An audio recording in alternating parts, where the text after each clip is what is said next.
Okay, it was the first time I met JR was back east at an insight seminar. And he was there just visiting, observing. He didn't speak or anything. But somebody had told me when I see JR to ask for a hug, and I did. And I immediately signed up for Insight 2. And that's where I really got to experience him. And then the Insight 2 was in San Francisco. And my description of the experience was I felt like I'd been hit in the back of the head with a velvet hammer.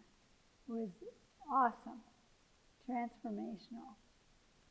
Okay, the most memorable experience I had personally, among many other experiences, was we were in Egypt and we were sitting on the steps. And he looked over at me and he said, "You're Toots LaRue."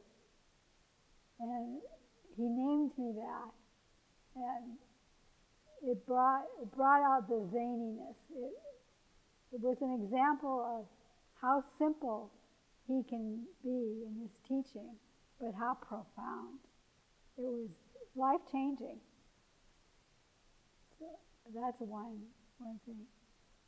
He said, every Jewish American princess needs to become a queen. So LaRue means queen. So it's Toots LaRue. And he called me that.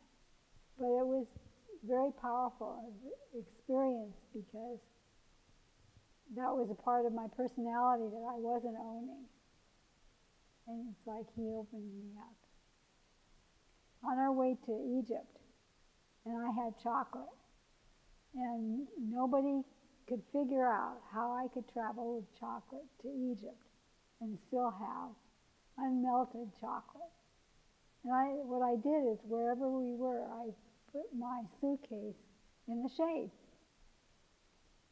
It was as simple as that, and that's how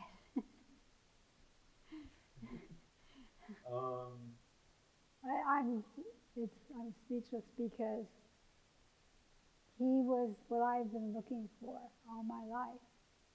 I've been looking for somebody that I could understand, that spoke, and he was and is the one. And he's amazing because he's so simple in his teachings, but so profound and so loving. So loving.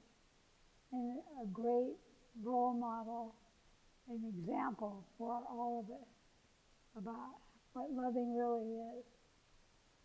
And he helped me experience my connection with God.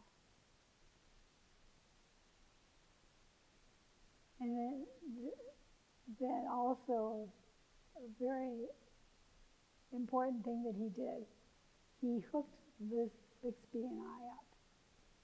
And we were in England, and he said we should get together because we'd have a good time together.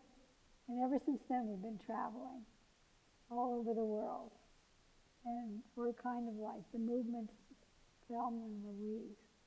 But we call ourselves Melma and Louise. I hope that I live and demonstrate the teachings that he's given us. And I've learned to be in my loving heart as much as possible. So JR's in the front of the seminar room, and he's talking, and to demonstrate what he was talking about, he pulled down his pants and showed the bruise on his hip. It was very funny. Oh, and another thing I remember, I met he and the staff in Santa Fe, New Mexico, and they wanted to go horseback riding. So we all get up on horses, and nobody'd been on a horse for the longest time. And boy, were they walking bow-legged the next day. But they had a good time. I was on one of the trips with a boyfriend of the time, the boyfriend of the moment. And he was being very clingy, and I was being very not nice. So at the end of the trip, JR comes up to me and said, "You're being a Jewish bitch. Get in or get out." And I thanked him and hugged him and kissed him for his honesty. But to me, that's the way he teaches, just direct, simple, loving. Yeah, we'll definitely cut that out just to avoid any backlash. So Jared doesn't lose the clippers. But I thought you might get a kick out of that. Okay, is there... Oh, JR, I love you so much. You're so wonderful. You're such a gift to the planet and to all of us. Thank you, thank you, thank you. There's not enough words to express how grateful and blessed I feel for knowing you. Thank you.